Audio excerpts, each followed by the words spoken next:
E eu até recomendo o seguinte, aqueles que se propuserem a investir no mercado de ações, eles têm que exercitar esse tipo de postura.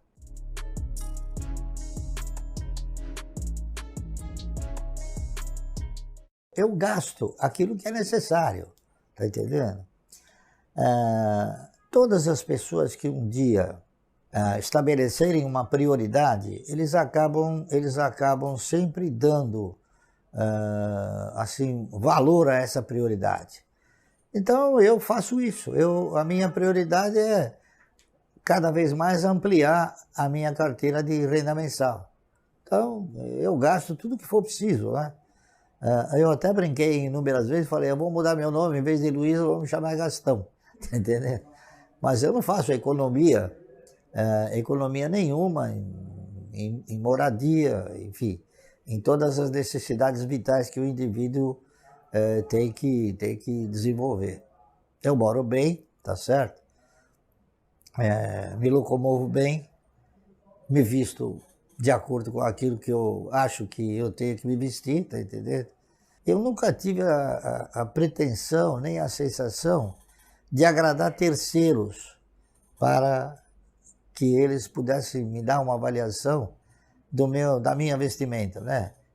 Agradando a mim, é o que basta, tá certo? Eu dou pouco valor para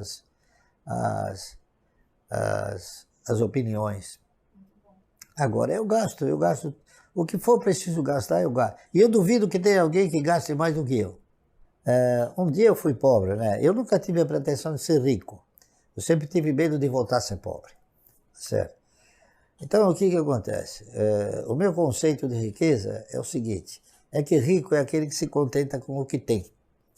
Eu sou pobre porque eu não me contento com o que eu tenho. Não porque eu interprete que o que eu tenho já não seja suficiente, mas é que eu acho que há a possibilidade de ganhar mais. Então, eu não quero parar no tempo, eu quero continuar evoluindo, tá certo? Então, e outra coisa, essa evolução vai fazendo com que as pessoas assumam um caráter mais positivo na sua carteira, nos seus ganhos, né? É isso aí. Chega num determinado momento que você não consegue gastar, mas nem um centésimo daquilo que você ganha, certo? Então as pessoas gostariam que eu tivesse 5, 6 Mercedes, entendeu? Eu tenho bons carros, ótimos carros, mas não precisa ser o mais caro, não precisa ser o de 300 mil dólares, tá entendendo? Pode ser o de 50, de 80 mil reais, que tá muito bom. O que importa é você analisar aquilo, você investir naquilo, comprar aquilo que efetivamente vai te traduzir num benefício. Eu não sou uma pessoa que compra bengalas, tá certo? Bengalas é o seguinte, eu não preciso chegar para uma pessoa e falar, olha, tá vendo, eu tenho isso, eu tenho aquilo, eu tenho outro. Ao contrário, as ações são um ativo que esconde o teu patrimônio, tá entendendo? Não é como são patrimônios assim que são ostentatórios, né? A ação não é ostentatória, porque ela está guardadinha, ninguém sabe se você tem ou se não tem, se é verdade ou se é mentira, né? Enfim, a Bolsa não tem milhões de investidores. A Bolsa tem muitos especuladores. Então, às vezes, o cidadão chega para mim e pergunta, ô Márcio, me diga uma coisa, qual é a hora de vender uma ação? Eu falo, mas a ação é feita para comprar, não é feita para vender. Tá entendendo? Então, esses milhões a que você se refere são milhões de especuladores, porque na realidade, investidores como eu, há uma quantidade muito pequena. E eu vou dizer até uma coisa que é o meu sentimento. A Bolsa como instituição, ela não deseja investidores como eu. Ela quer que o cidadão que entre no mercado seja um especulador. Por quê? Através desses fluxos especulativos é que ele consegue gerar o quê? Ele consegue gerar emolumentos para a Bolsa. Então a Bolsa tem assim, muita pouca consideração, tá certo? Em relação aos investidores. Ela oferece muita consideração aos especuladores que é o que ela quer que entre para o mercado. Por exemplo, o investidor, como eu, é aquele que se preocupa em ter um patrimônio que lhe permita ter uma renda mensal. Está correto? Ao passo que o especulador é aquele que está preocupado em um gap, em comprar um preço e vender em outro preço um pouco mais caro. Essa aqui é a grande... Então, às vezes o cidadão pergunta, mas como é que você conseguiu ficar milionário? Simplesmente porque eu não vendi. Está correto? Eu acho que quando você vem para o mercado, você tem que vir observando um foco. Qual é o foco? O foco é você investir. Eu acho que a grande maioria das pessoas não absorve esse foco. As pessoas vêm no mercado e interpretam o mercado que é uma estrutura de sobe e desce. Então você tem que comprar quando ela desceu e vender quando ela subiu. E não é. Você tem que se posicionar de forma tal, eu volto a repetir, que você não assuma a postura de um acionista minoritário, que você assuma a postura de um pequeno dono, tá entendendo? E o pequeno dono, ele segue a trilha do dono, ele nunca vende, tá entendendo? A verdade é essa. Quer dizer, nunca vende não. Por exemplo, o dono da Ocean Pact vendeu a empresa. Então não é nunca, né? Existem aqueles que aproveitam até o mercado para poder vender as suas empresas, tá certo? Mas essas são empresas que a gente nunca deve comprar.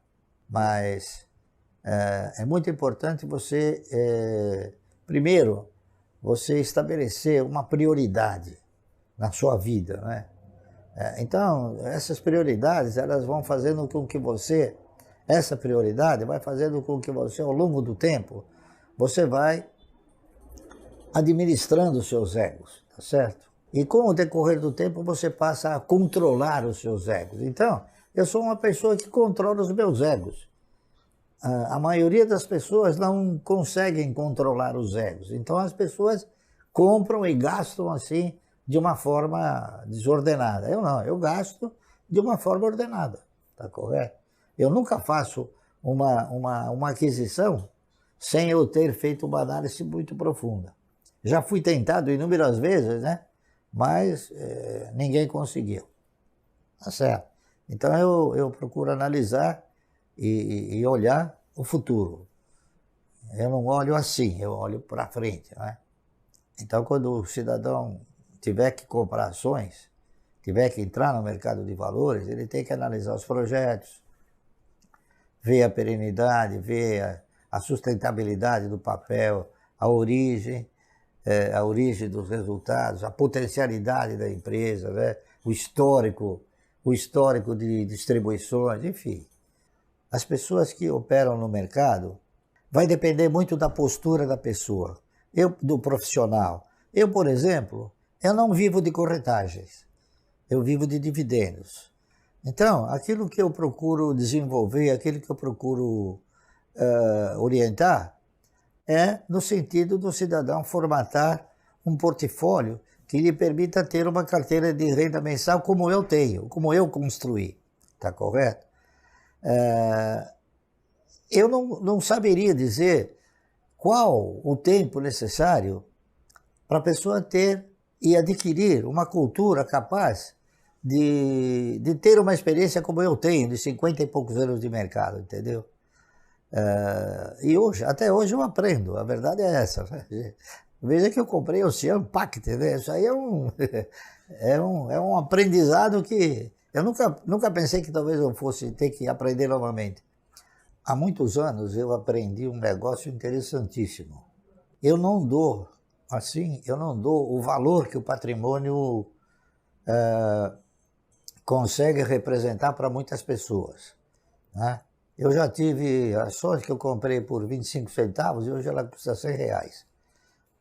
O patrimônio, ele apenas e tão somente, ele contempla o seu ego, ele não te põe recursos no seu caixa. O que põe recursos no seu caixa é o dividendo. Então, eu não me preocupo com a oscilação do meu patrimônio. porque ela costuma oscilar de uma forma expressiva, né? Expressiva que eu digo de 300 a 400 milhões a cada vez que dá uma crise. E eu não me importo porque ele não abastece o meu caixa.